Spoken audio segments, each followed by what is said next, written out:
here we are, John, off the river, and what a pleasure to come. It's great to get together with you, Jack. Looking forward to it.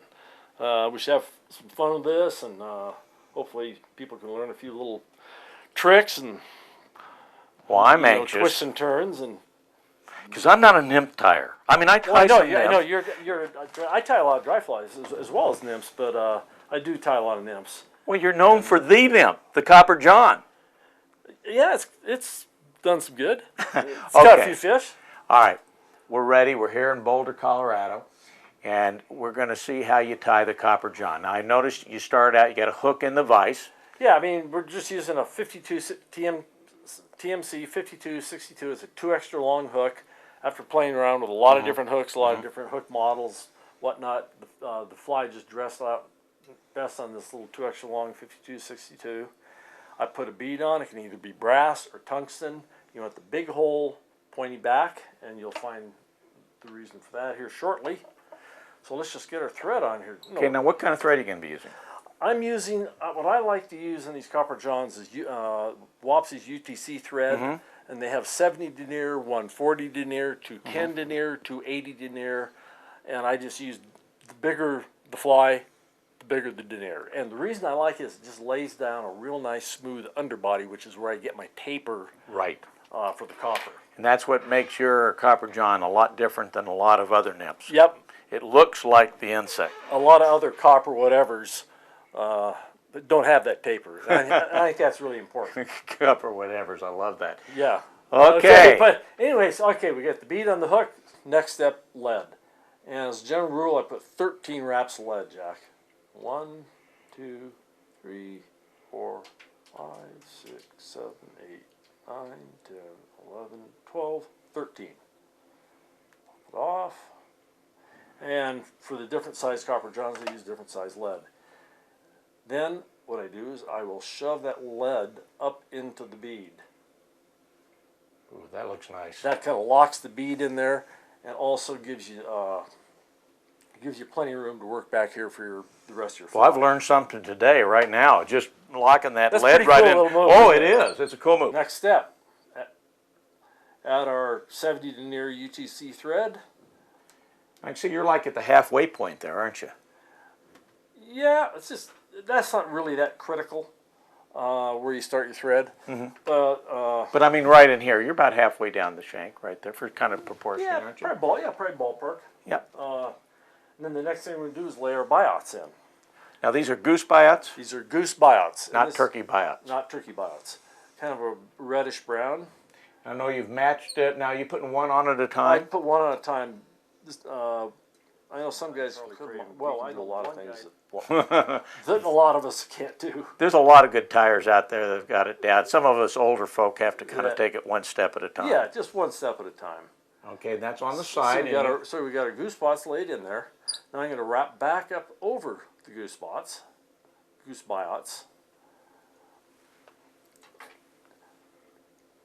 and clip off the ends. Okay. You have to have the world's best selection of wires. We're unbelievable. I'm looking right down through all that. Look at this. Isn't that something? Yeah, that does get a little selection. Yeah, that's great. Okay, so we're gonna, and this is ultra wire, which is very important because it doesn't tarnish. It'll maintain its luster for the life of the fly. And I'll tie my wire in pretty far up. It just kind of helps build up the thorax and also build uniformity in the fly. And then we'll just wrap, nice even wraps back down. And that also starts building your little taper by laying the wire in there. I like that. So now, with a thread, I'm going to build my taper. So we get a nice tapered abdomen. Fly looks better, fish is better. I just like it better. You know, I have to mention, you said tarnish. I mean, I don't keep flies long enough to worry about tarnishing. But that's all right.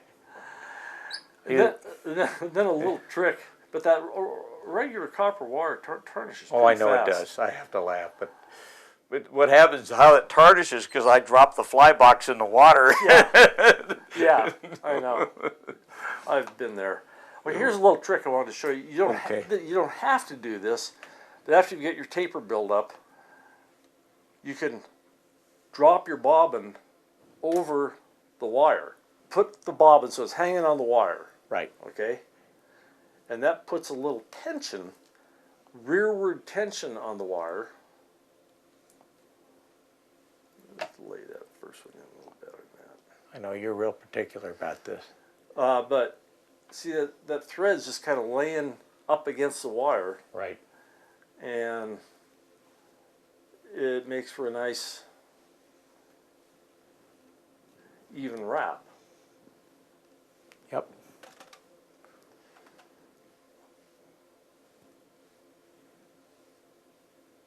Oh, and there's the copper. Now you tie this in a lot of different colors.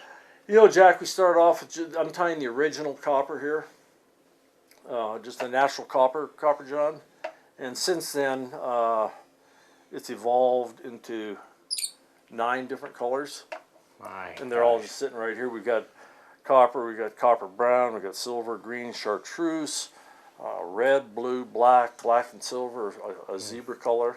Here's a lot of the green, especially the mini copper johns that I don't tie, that I buy from Umpqua, size 22s and 20s, and they're really great for Baitis imitations. Yeah, well, the little black ones are too. Well, I know. Little Yes. black 20s, 22s. It's an all-purpose nymph. There's no question. You really hit on one. You hit on the nymph of all nymphs, and it reflects in being the #1 selling fly that Umpqua sells. Yeah, it's gotten pretty popular over in Europe and Japan. And oh yeah. Next thing I'm doing is I'm putting a little piece of holographic silver flashabou. You can use pearl flashabou. You can use opal mirage flashabou. That's not a etched in stone type of thing. We're building our thorax, and right now we're building our wing case. Okay, so you put that little silver holographic flashabou right in the middle on top. Now, what's this you're using here? This is the new stuff. This is one of my favorite materials going. It's called thin skin. Use it for wing cases, wing pads. And I'm going to show you something here, a little trick on how to cut it. Oh, okay. So I'll just tie this piece in, and then I'll show you how you prepare it. And I tie this all the way up to behind the bead, because we want it just kind of helps build a little uniformity. And then we'll wrap that right back to the wire. Right. And what I find the easiest way to cut it, because you're cutting different widths for different size flies, is to hold the thin skin that you want to cut towards you, and then just cut the thickness. And then what you do, this thin skin has a little paper back. The thin skin's on the front. Just take a little bodkin and peel it off. Oh, bodkin. You know, I've tried to use my fingernails. Well, I mean, there's a lot of things. Okay. And then you just pull it off a piece of paper, and you got your thin skin ready to go. Okay, we're making progress here. And then if you're going to tie a bunch of them, you just make a little example and just cut them all at once. Yeah. Production line. Yeah, if you want to tie a bunch of 16s, you tie a bunch of size 16 wing cases. That's it. Okay, next thing we're going to do is we're going to put our peacock in. We've got to have peacock. And, you know, depending on a real small one, you use one, the real thin peacock. Yeah. Real big one, you might use 4 pieces. Yeah. Your peacock varies, you know, in size, but in this one, I think 2 will be just about right. So I got my peacock laid in, and again I tied it in right behind the bead, so you get nice uniformity. And we'll just kind of wrap a little thorax here.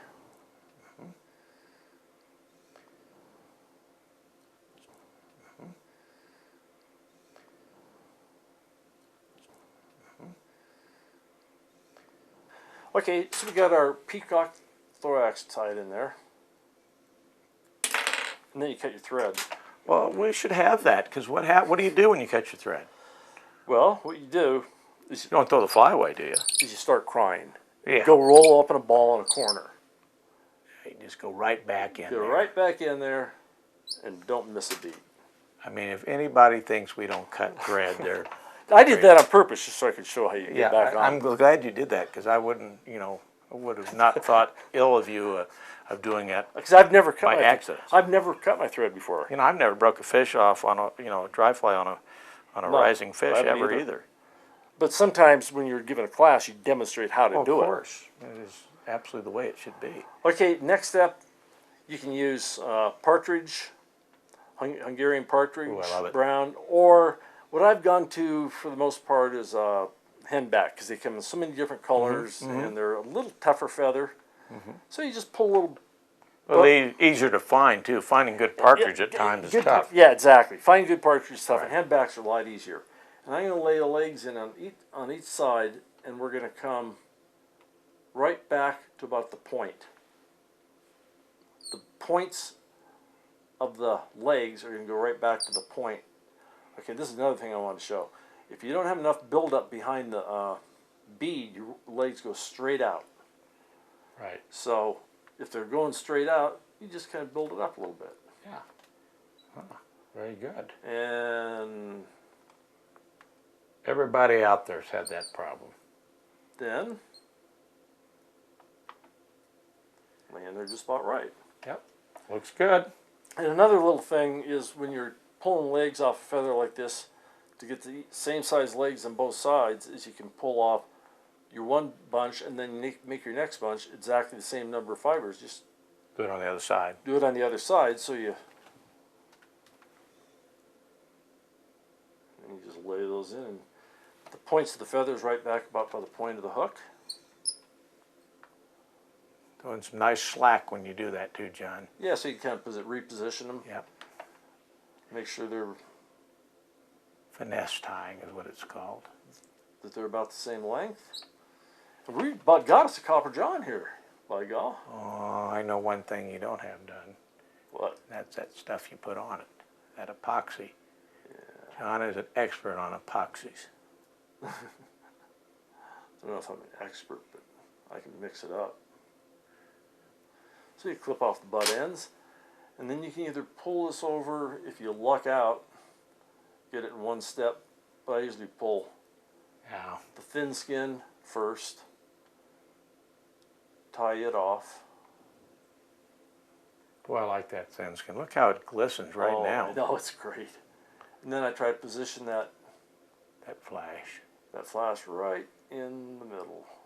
You know, one of the things that we've found, John, and that's a done deal. I know it's a done deal, but I got to tell you about the flash here. The flash, when you see these flies underwater, it just gets your attention. Just that one little strand? Oh yeah, one little strand. I mean, when we're filming these flies drifting, you just see the flash off of it, and it's really, really neat. And the fish have got to see it because you know real insects do the same thing. They reflect light. Oh sure, sure. If you read Mike Loss's book, you'll notice just how much. Hey, we're not giving him any free advertising, are we? That's sure one heck of a book, isn't it? Spring Creeks. It's a great book. It is a but classic. He talked about light on flies, and you know that's another thing. You see one strand you can see. When people are putting 50 strands stuff on streamers, it's just like a total overkill. Yeah, I mean you don't need. You just Wow. Now let's rotate it. Now put it in there in the vise here, and let's see the rotation. I'm real slow here. Ooh, man, does that look neat. And see those portions are just about right. You kind of splay your buyouts out a little bit. That's a genuine Copper John as tied by the Copper John man. Yeah. It's okay, one of the things we got to do and here. then what you do is you just, for your final stop, you just mix some epoxy up and just put it over the wing case. You're going to show us some of that later on. I'm going to tie another fly here. Right. And I'm going to epoxy both of them at the same time. Well, wouldn't you just kind of tie these all up and then epoxy it oh, absolutely. Afterwards at one time rather than to do one at a time? Yeah, I'll tie a dozen up and then epoxy them all at the same time. And you'll tell us more about it when we do the other one. Well, man, that is really neat. So there's the old original Copper John.